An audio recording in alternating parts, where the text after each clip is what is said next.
Soy el abogado agrario Ramón Herrera Chela, con el tema la lotificación de parcelas en ejidos o comunidades. De entrada es importante ponernos en contexto para comprender más a fondo y en una perspectiva más amplia este complejo y delicado tema.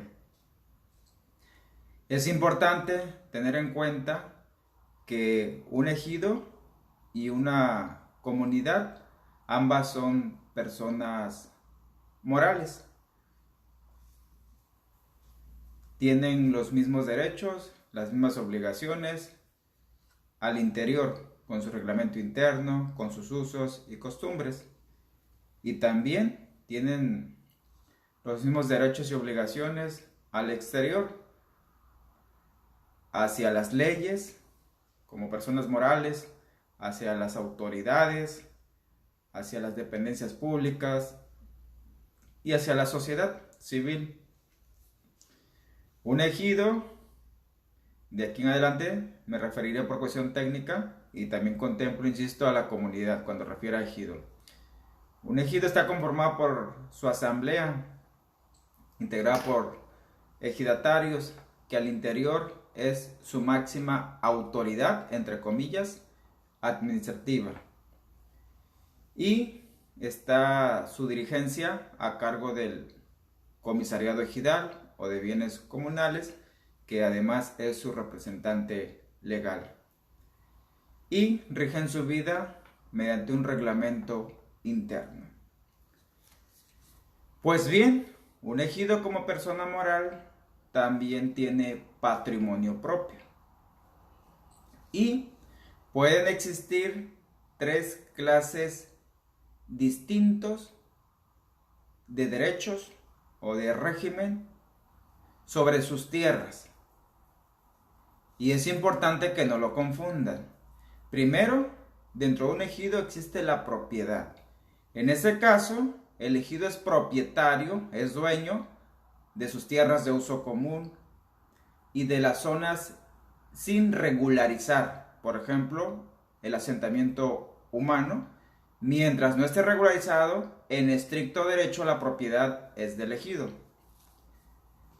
También dentro del ejido existen los derechos de posesión, es decir, quien esté poseyendo un solar irregular, pues no hay duda que el ejercer, el detentar esa posesión, pues por lo menos le genera el derecho a ser protegida su posesión, por más irregular que sea. Quien no puede ir a sacar, quien no puede ir a desposeer, a desalojar, es una autoridad. Y también existe el derecho de la titularidad. Por ejemplo, el ejidatario es titular de su parcela que le ha sido asignada.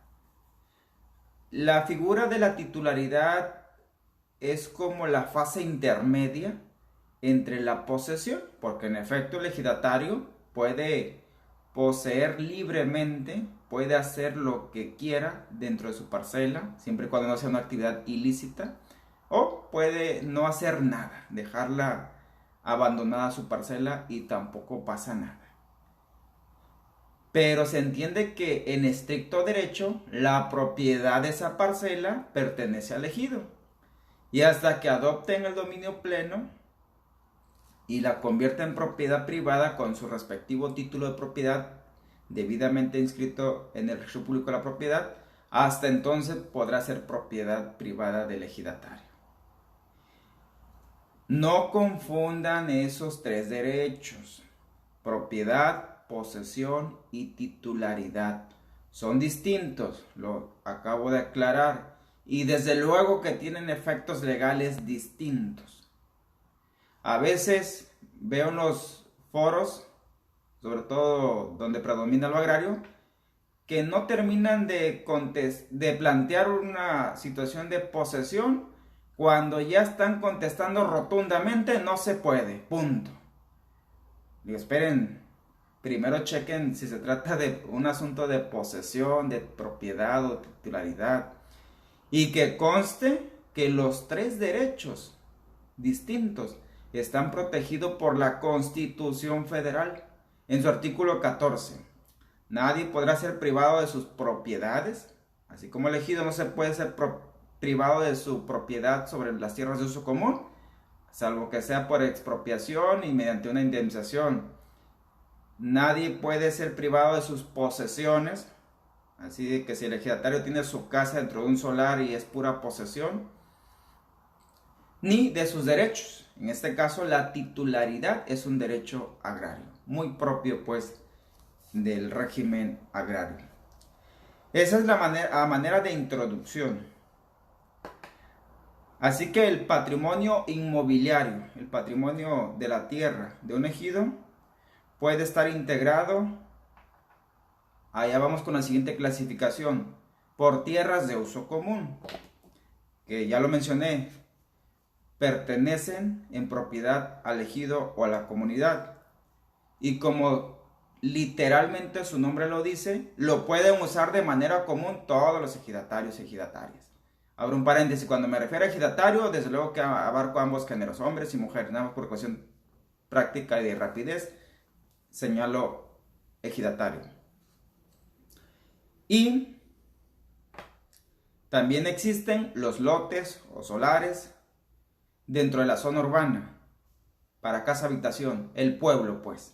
El poblado, el caserío, la ciudad.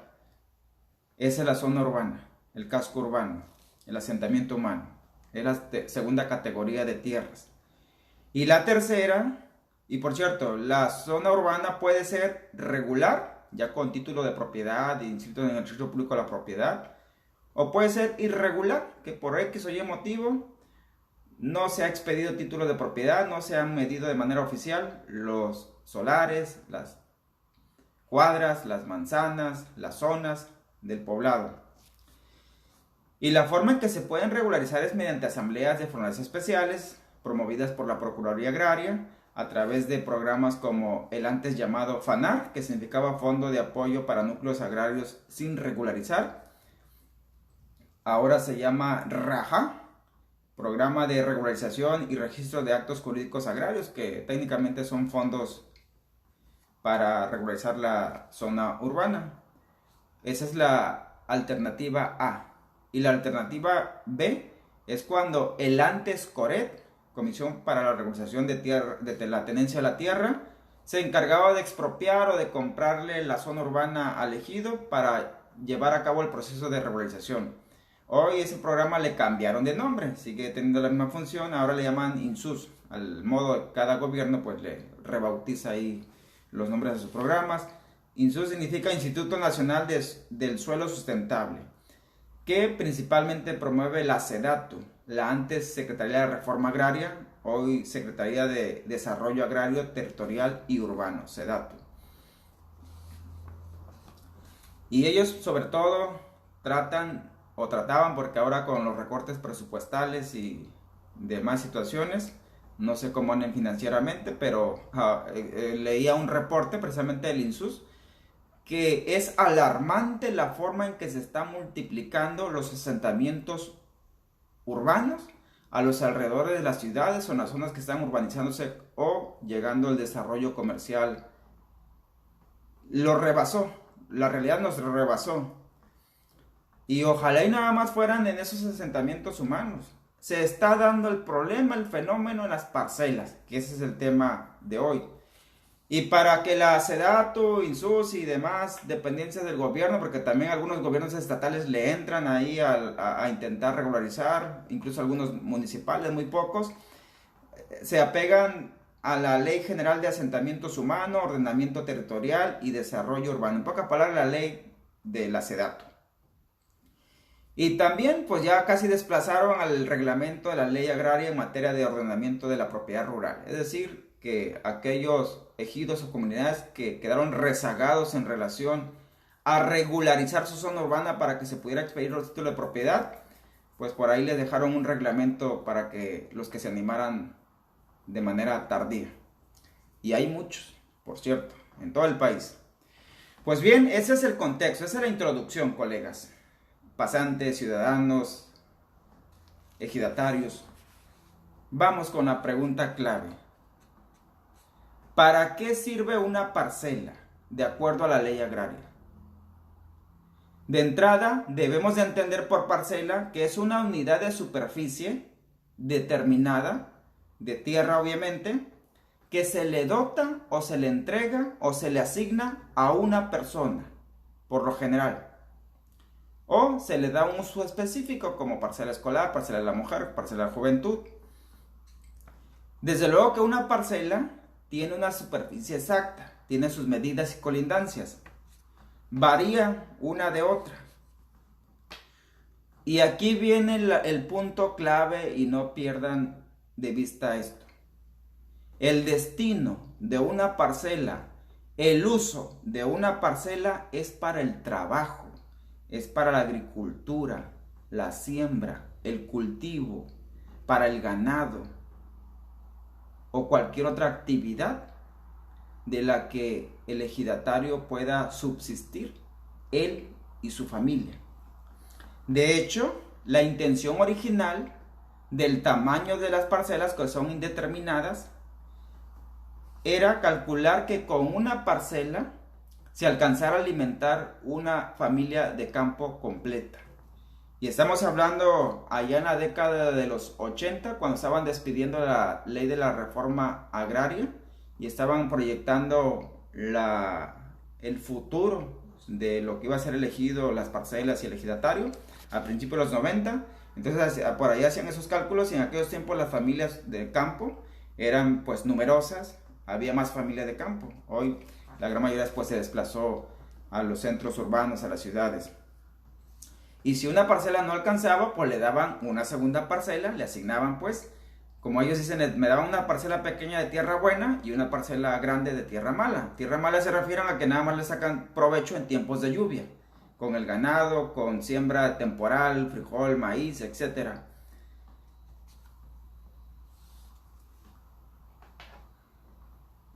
Pues resulta que los programas que acabo de mencionar, que promueve SEDATU, INSUS, no aplican para regularizar solares o lotes dentro de las parcelas. Así de contundente, así por regla general. Y cuando me refiero a regla general es eso, pues, que la gran mayoría de los solares que están ubicados en parcela ejidal difícilmente van a ser regularizados a través de algún programa de gobierno. Al menos que se lleve a cabo el siguiente procedimiento. Número 1, que celebre una asamblea de formalidades especiales, asamblea de delimitación, destino y asignación de tierra, ADAT, o asamblea de procede, como se le quedó el nombre coloquial, porque la primera asamblea con esa finalidad se halló a partir de 1992, fue la asamblea de procede, que significa Programa de Certificación de Derechos Ejidales y Comunales. Y se ocupa una asamblea de formalidades especiales para cambiarle el destino a la parcela. Porque, insisto, el destino original, principal de la parcela es para el trabajo, no para la vivienda. Ahorita en tiempos de COVID, en tiempos de pandemia, es muy poco probable que algún ejido tenga la valentía de celebrar una asamblea de formalidades especiales, porque prácticamente se ocupa que estén todos los ejidatarios y ejidatarias reunidos. Y hay ejidos de 600 personas, de 1000 personas, así que imagínense. Y en esa asamblea, primero le cambian de destino, de parcela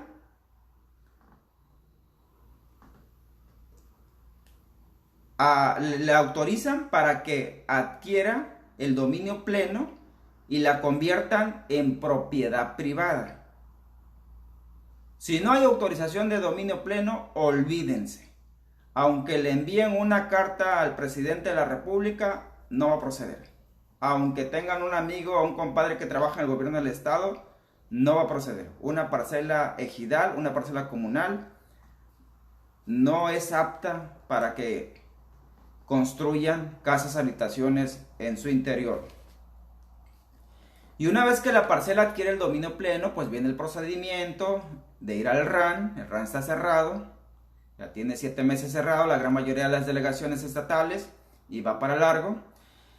Tienen que hacer el trámite para que el RAN, con la previa calificación de la asamblea que aprobó la adopción del dominio pleno, dé de baja el certificado parcelario y expida en su lugar un título de propiedad que se lo va a entregar en original al titular de la parcela, ahora ya propiedad privada, y también lo va a remitir al registro público de la propiedad y el comercio del municipio que corresponda. Pero ahí no termina el procedimiento. Iba a decir el problema, pero sí también es problema de hecho. Luego se necesita que si a la parcela le van ahora en lugar de darle un uso agrícola o ganadero, le van a dar un uso para construir ahí una colonia, un fraccionamiento de interés social, residencial, etc. Ahora se necesita la aprobación de las autoridades municipales y de protección civil para determinar si esa parcela es apta para el asentamiento humano. Es decir, que esté libre de peligros, de riesgos de deslaves, de derrumbes, de inundaciones, de corrientes de arroyos, ríos secos o entubados, pero que por ahí cruzan, y no vaya a ocurrir una desgracia pues con esos fenómenos, o cuando llegan esos fenómenos que hacen o generan crecientes de agua en ríos, arroyos, o derrumbes, las lluvias permanentes, o deslaves si la parcela está entre cerros, lomas o zonas que han sido excavadas o extraído ahí el material. Todo eso también se tiene que evaluar una vez de que adquirió el dominio pleno la parcela.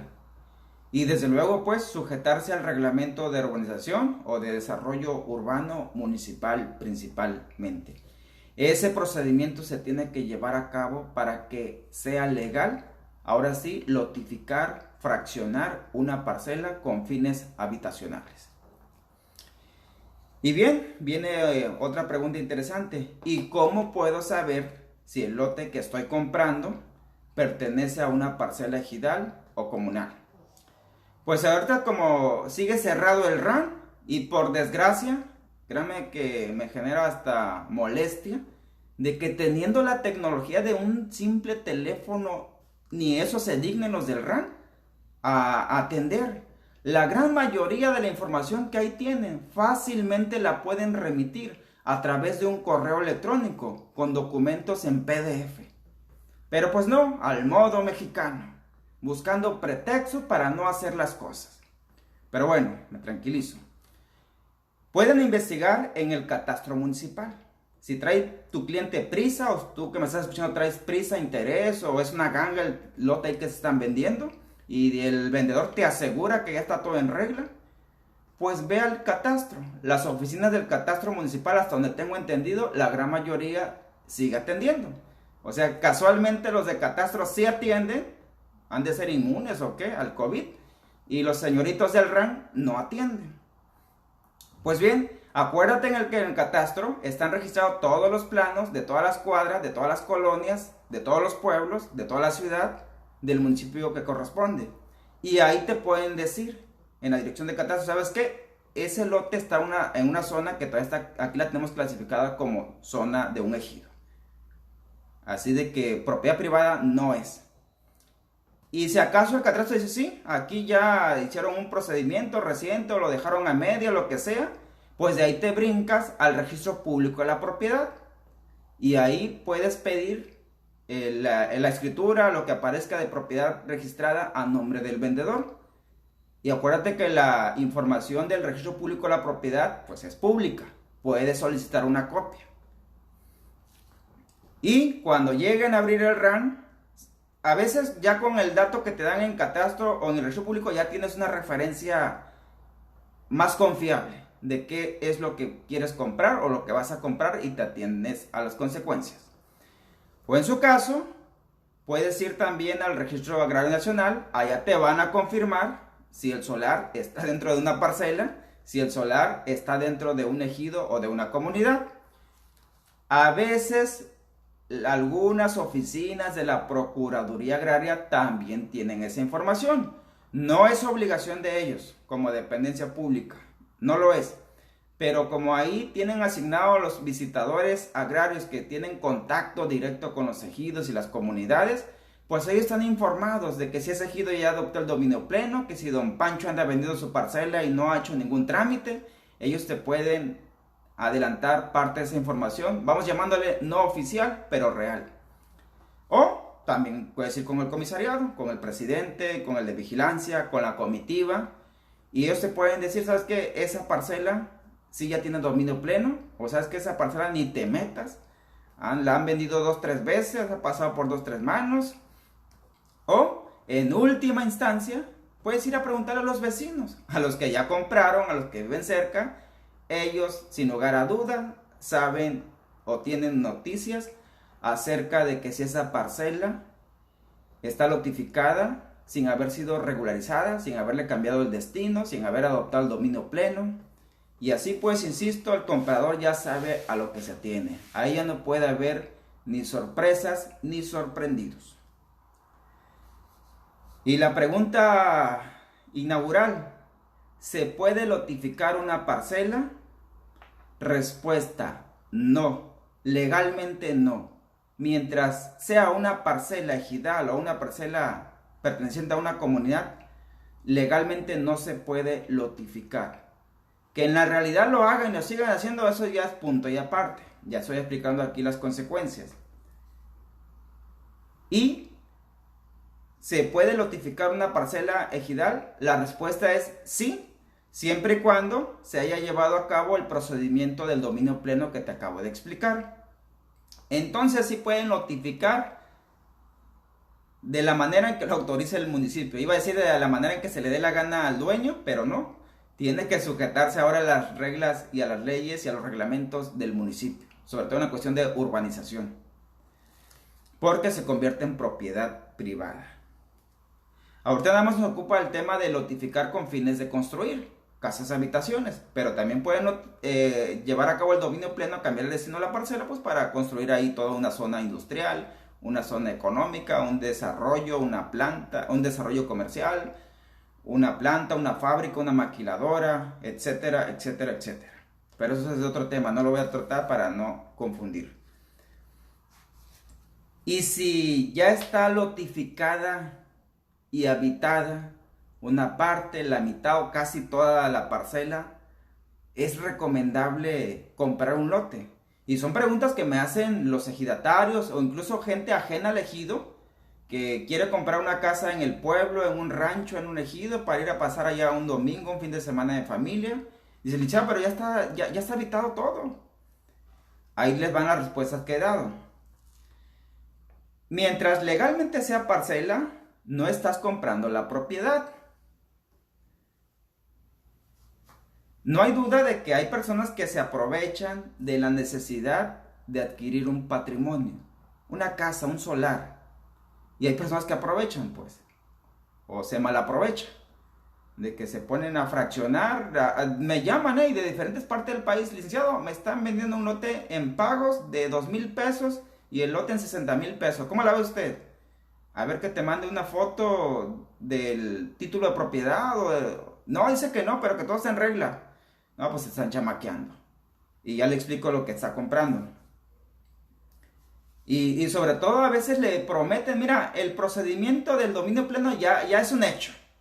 Digo, dile que te dé copia del acta que autorizó el dominio pleno. No, dice que no la tienen, pero ellos van a convencer al presidente. Pues imagínense qué están comprando, ¿no? Otros no compran por necesidad, pero la mayoría sí compra por necesidad, porque México sigue siendo un país pobre en la gran mayoría de sus habitantes. Algunos compran por inversión, rápido apartan, compran, abonan, enganchan los solares que están sobre carreteras, sobre avenidas, pues visionando ahí construir un negocio o rentar locales que puedan construir. esos también los hay. Y los que compran por necesidad, insisto que son la gran mayoría, es porque son personas que no tienen acceso a créditos hipotecarios como Infonavit, Foviste, IFAM, ni créditos privados otorgados por los bancos, instituciones financieras. Y ahí, siempre, por eso grabo estos videos, en la medida que los ciudadanos se vuelven conscientes de sus derechos y también de sus obligaciones, es en la medida que están en condiciones de exigir a sus autoridades. El hecho de que la gente ande comprando lotes dentro de parcelas ejidales, ahí también lleva culpa el gobierno municipal, el gobierno estatal y el gobierno federal. Porque es su obligación como gobierno. Para eso están los impuestos, para eso pagamos impuestos. Es su obligación expropiar, pagar indemnizaciones o comprar tierras. De hecho, por cierto, cuando una parcela adquiere el dominio pleno y la van a vender por primera vez ya con dominio pleno, es decir, como propiedad privada en pocas palabras, por ley, y la ley agraria lo establece, se le debe de notificar el derecho preferente, ya no es derecho del tanto, es derecho preferente al gobierno municipal, por si tiene interés en adquirir esa parcela.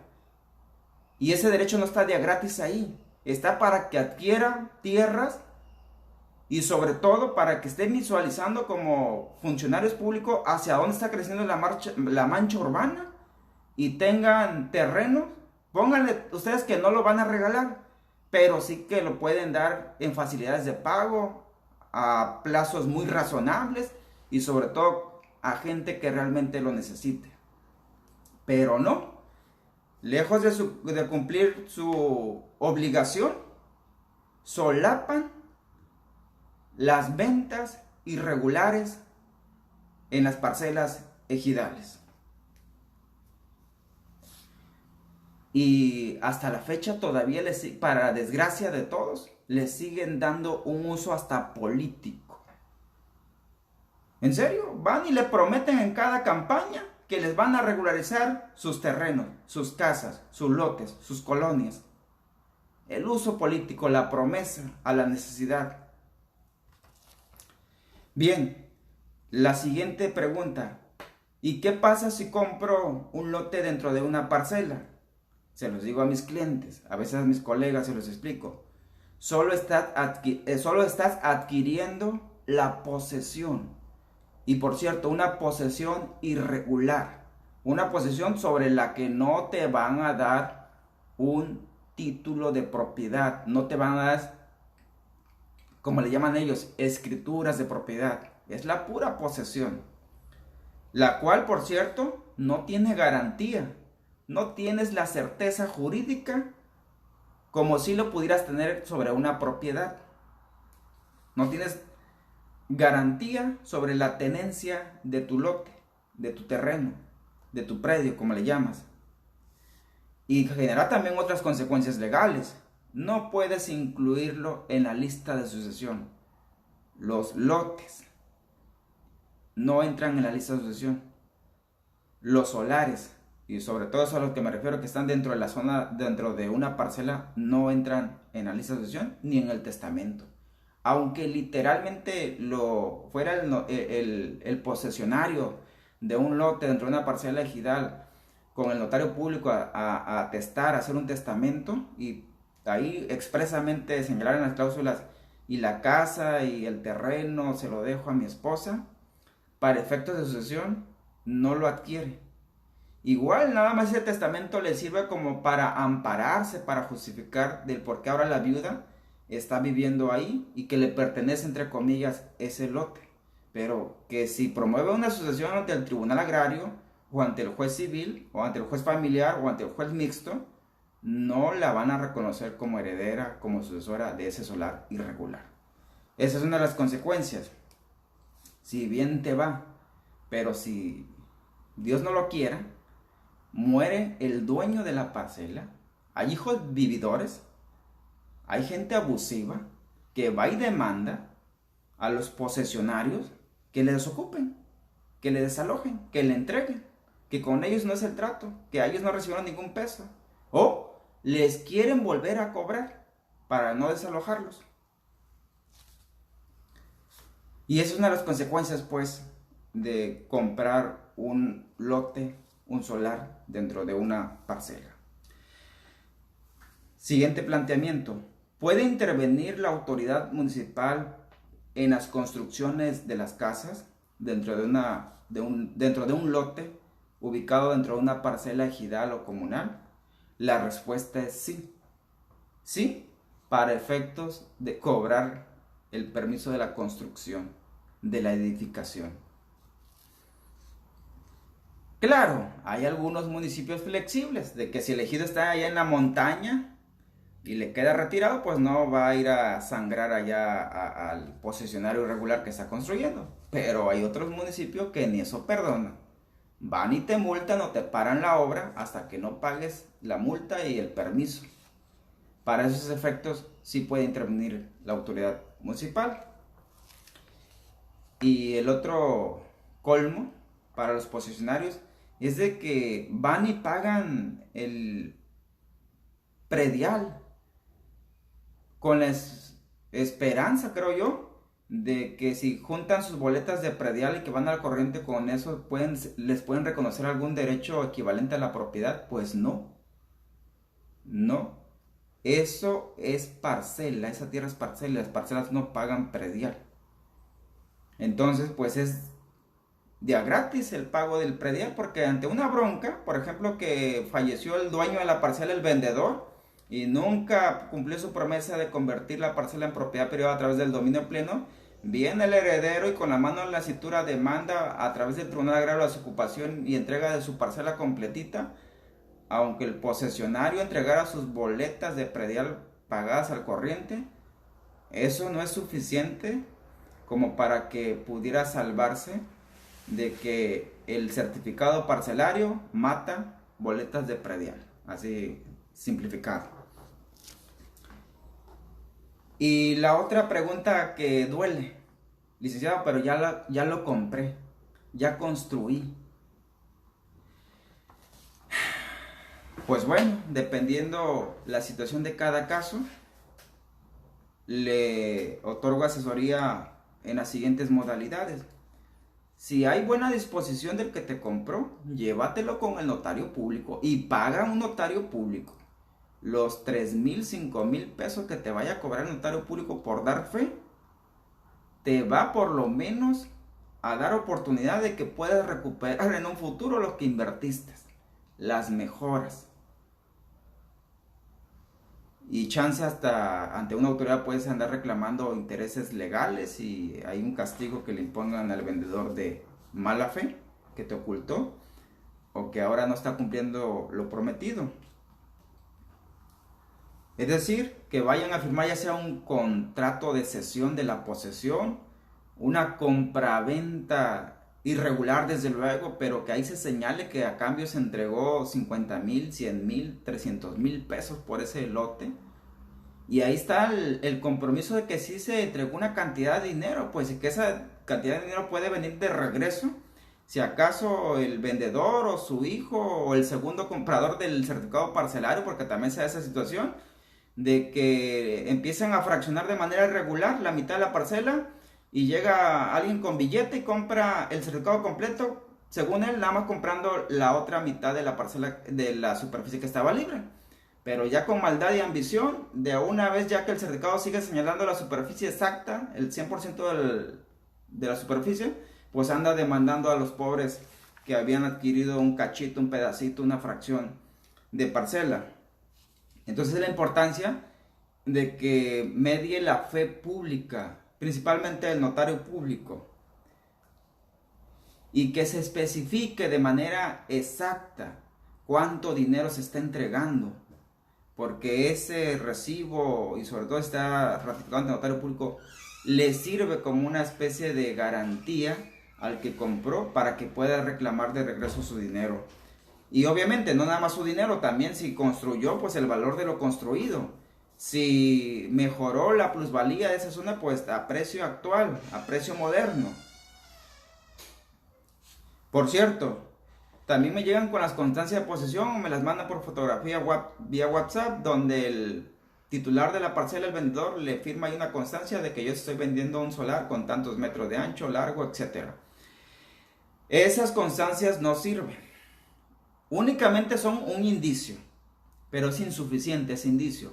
Un indicio de que si se viene una bronca legal, pues por lo menos tienes con qué defenderte ante el Tribunal Agrario, ante el Ministerio Público, de que ahí te vendieron y que ahí tú compraste de buena fe, ignorando que era una parcela, ignorando cuál era el régimen al que está sujeto esa parcela ejidal, que tú no eres ejidatario, que no sabías cómo funcionaba. En ese sentido también preparo cuando ya nos vamos a juicio a mis clientes, de que se los chamaquearon, de que ellos no son ejidatarios, ellos están suponiendo que estaban comprando algo que sí se podía.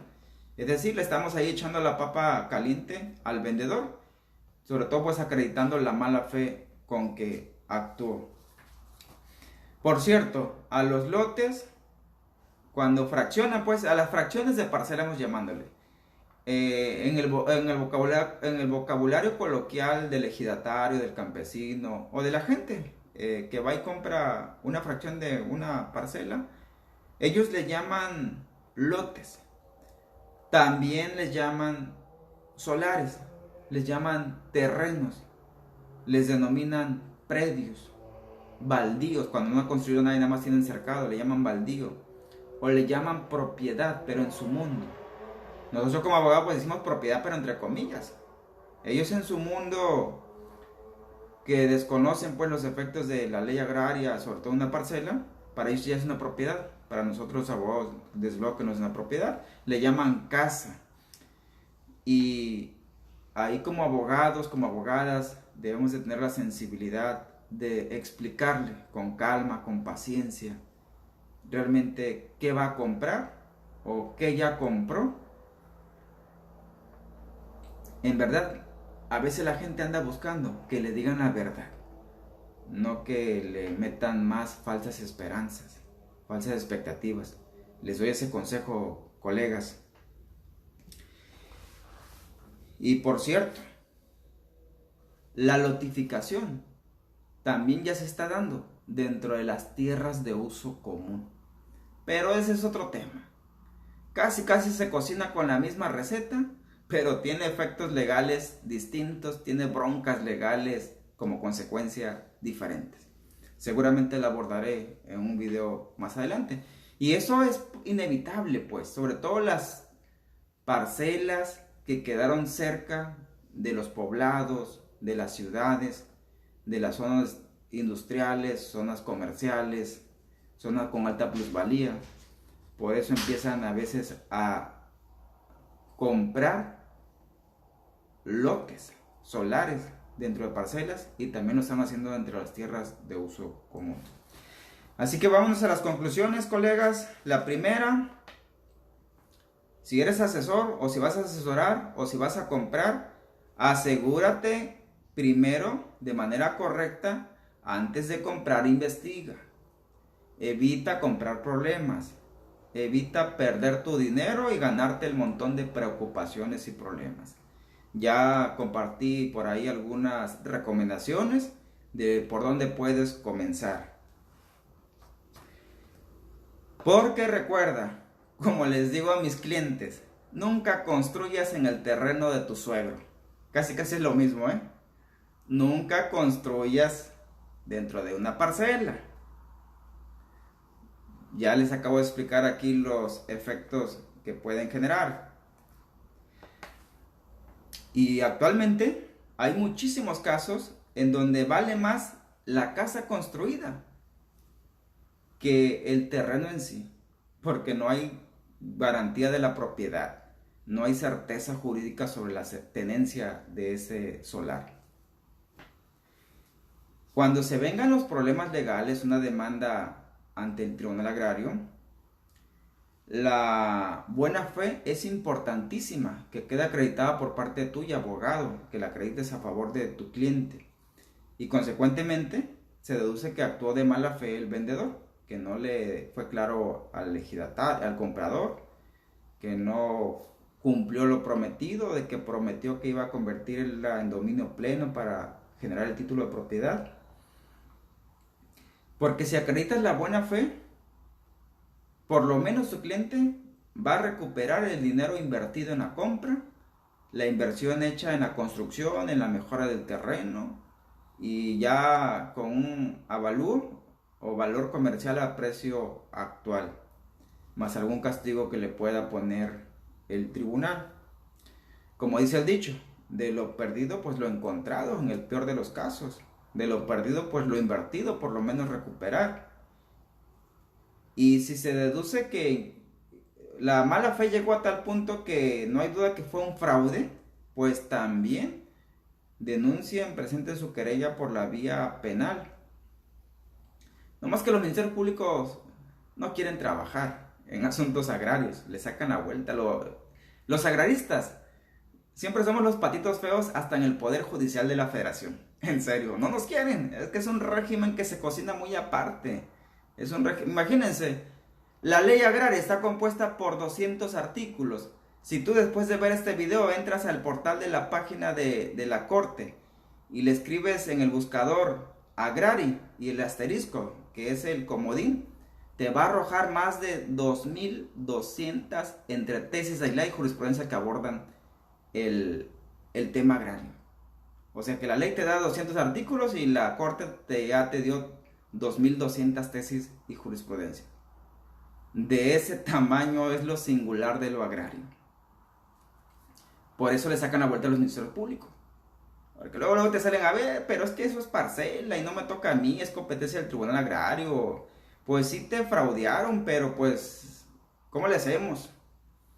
La autoridad competente, por ley, y ley agraria literal, es el Tribunal Agrario. Igual, si hay manera que a través del Ministerio Público se le presione a la persona o si se pueda considerar el delito, pues qué bueno.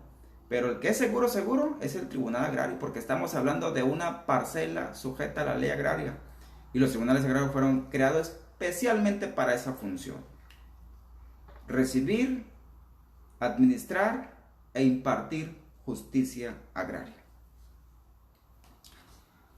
Sexta conclusión.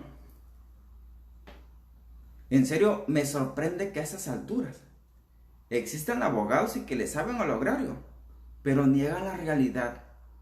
Cuando les digo que se están comprando y vendiendo solares en la zona urbana, hagan de cuenta que les dije de lo que se iban a morir.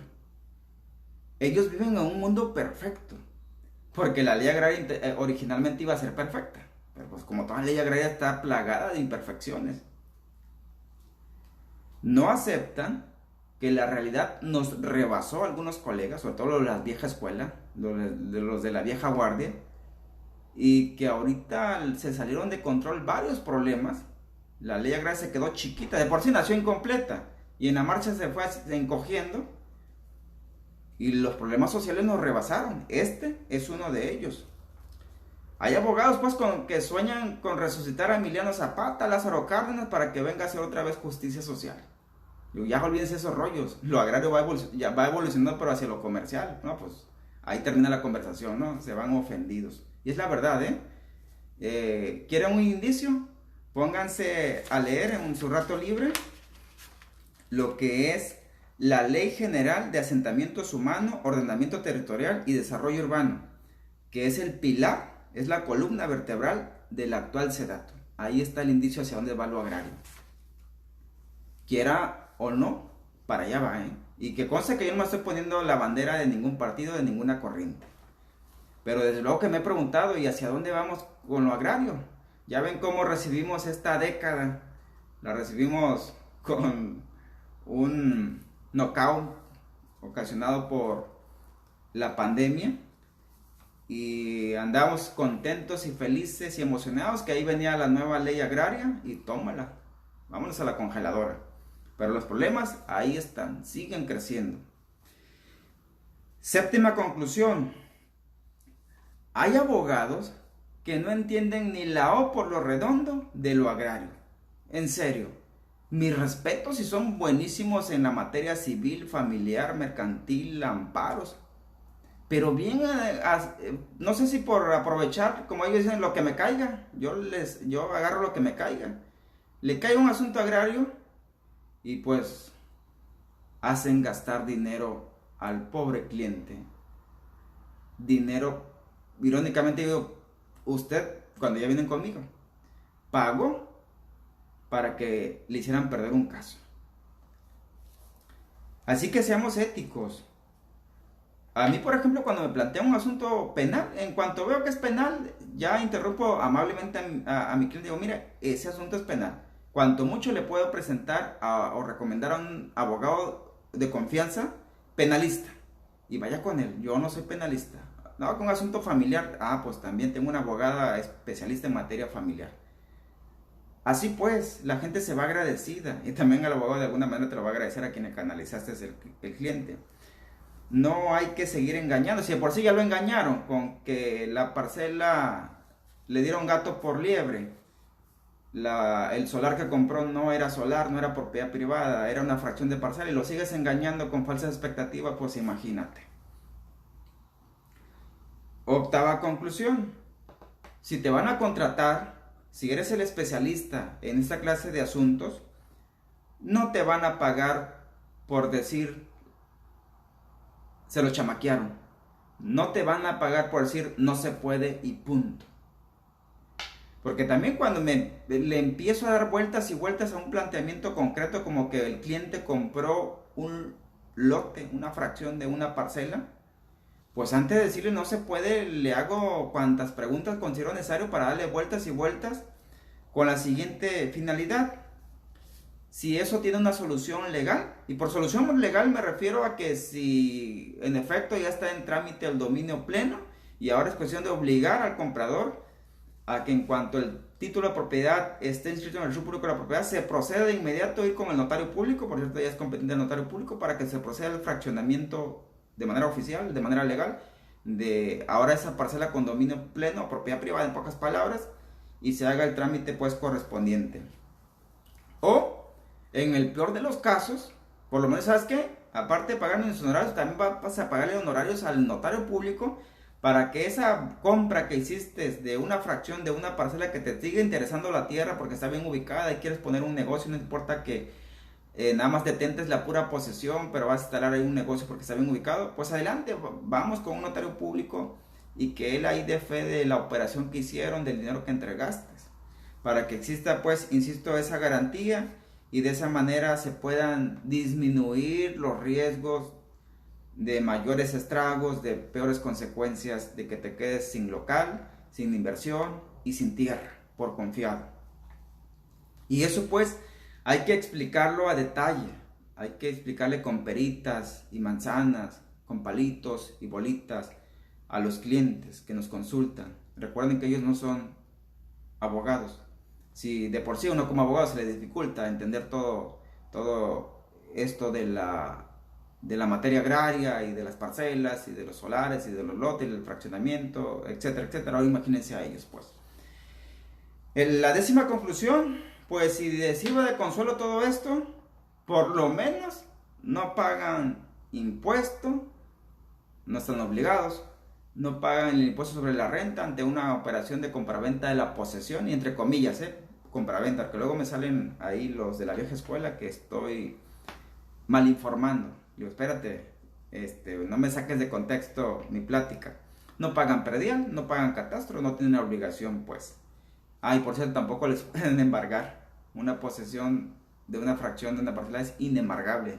Ni el gobierno, ni el Seguro Social, ni Hacienda, ni el banco te pueden embargar una casa. Y en la mañana preguntaban, por cierto, en uno de los foros, pues en este foro preguntaba alguien que si podían embargarle su casa dentro de la zona urbana. Y era zona urbana, pero después deduje que era irregular. Y dije, no te preocupes, Electra no te puede embargar, no, el Banco Azteca no te puede embargar tu casa si no cuentas con título de propiedad. Pues así las cosas, te comparto mi teléfono, mi número de WhatsApp, 6691 13 70 43.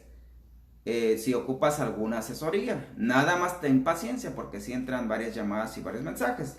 Tal vez no te conteste al instante, pero sí lo haré en específico de este tema. Y son, por cierto, son llamadas muy breves, preguntas concretas, resumen muy breve de tu planteamiento.